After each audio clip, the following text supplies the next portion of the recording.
طبعا احنا حكينا على الماك ادرس، بدنا نشوف بهذا الفيديو كيف ممكن نعرف شو الماك ادرس الخاص فينا وكيف ممكن نغيره. بداية الامر اللي بخلينا نشوف الماك ادرس هو الاف كونفيج. طبعا هي اختصار لانترفيس كونفيج، وهذا الامر بخليك تستعرض كروت الشبكة المتصلة بجهازك. بقصد بكروت الشبكة اللي هي كروت الواي فاي او كروت الايثرنت اللي هي سلكية. لاحظ هون انه طلع عنا كروت الشبكة المتصلة عنا بنظام الكالي.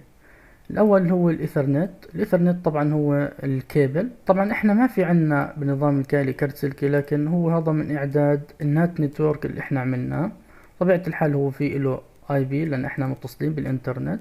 اللي بهمنا هون اللي هو عنوان الماك ادرس اللي هو بيجي بعد الايثر. تمام.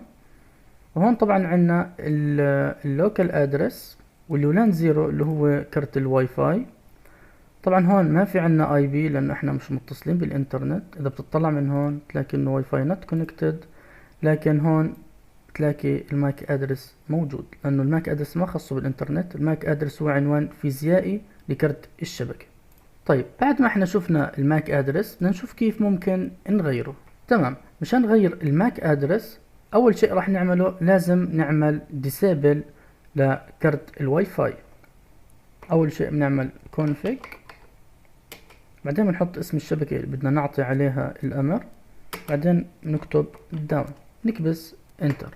بعدين بنحط الامر الخاص بتغيير عنوان الماك ادرس، بنحط fconfig، بعدين اسم كرت الواي فاي لان زيرو، بعدين بنحط HW اللي هي اختصار للهاردوير لان احنا بنغير اشي خاص بالهاردوير، بعدين بنحط ايثر اللي هو الماك ادرس، بعدين بنحط الماك ادرس الخاص فينا اللي احنا حابين نغيره.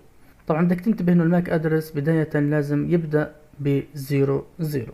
نجرب نحط 0 0 2 2 4 4 6 6 8 8 9 9.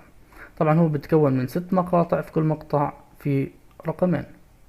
تضغط انتر. بعد ما غيرنا الماك ادرس بدنا نفعل كرت الواي فاي لان احنا عملنا له ديسيبل. نكتب fconfig، بعدين اسم كرت الواي فاي، بعدين بنحط اب، نضغط انتر. هسا بنروح على fconfig، نضغط انتر، وبتلاحظ انه هون الماك ادرس يتغير بهذا الشكل. طب احنا ايش بفيدنا نغير الماك ادرس؟ اذا غيرنا الماك ادرس احنا بنصير مجهولين على الشبكة، لان احنا حكينا كل كرت شبكة له عنوان فريد وخاص فيه بالعالم. اذا انا غيرت الماك ادرس تبعي فانا راح اكون مجهول على الشبكة.